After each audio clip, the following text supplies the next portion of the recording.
सुनील भैया जिंदाबाद जिंदाबाद जिंदाबाद। अपना प्रधान कैसा हो सुनील भैया जैसा हो।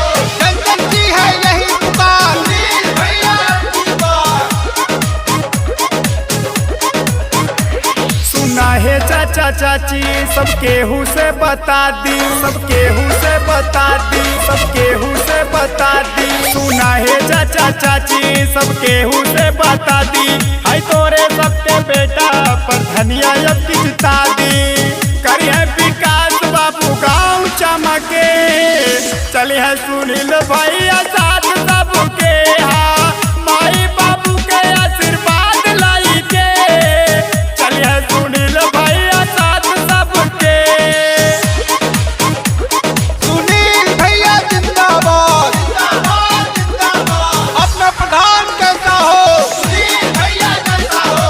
जन जन की है यही पुकार सुनील भैया पुकार। दुख सुख में सबके काम यही है भैया, दुखिया गरीब के ये बनिए सहैया, दुखिया गरीब के ये बनिए सहैया। पहुँच बट दिल्ली ले काम सब होई, भैया या जी के जाने सब कोई। दीपक भाई संग में लाके करी है सबकी सेवा, भैया के जिता दामाई बैठ के खैबू मेवा हो।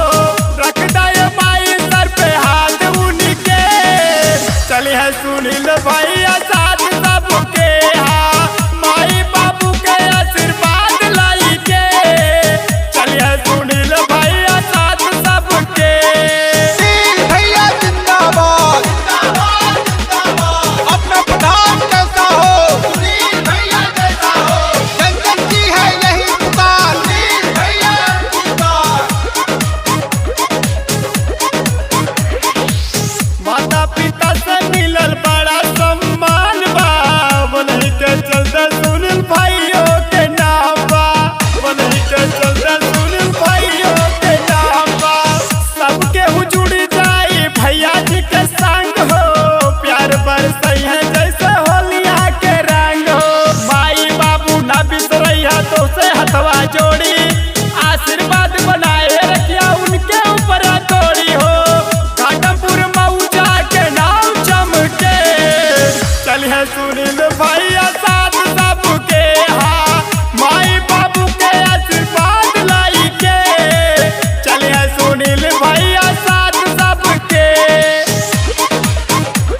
सुनील भैया जिंदाबाद जिंदाबाद जिंदाबाद। अपना प्रधान कैसा हो सुनील भैया जैसा हो।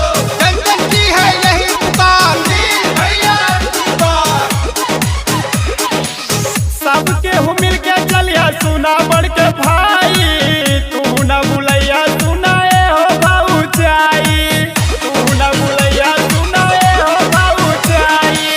प्यार दुलार मिली सबके भरपूर हो, दिलवा में रखिए नाई केहू के दूर। कहे महेंद्र यादव सबसे भैया मन बढ़ावा, लखनऊ से दिल्ली तक ले परचम दुलारावा हो। गाँव पवन मिश्रा पास रही के, चले है सुनील भाई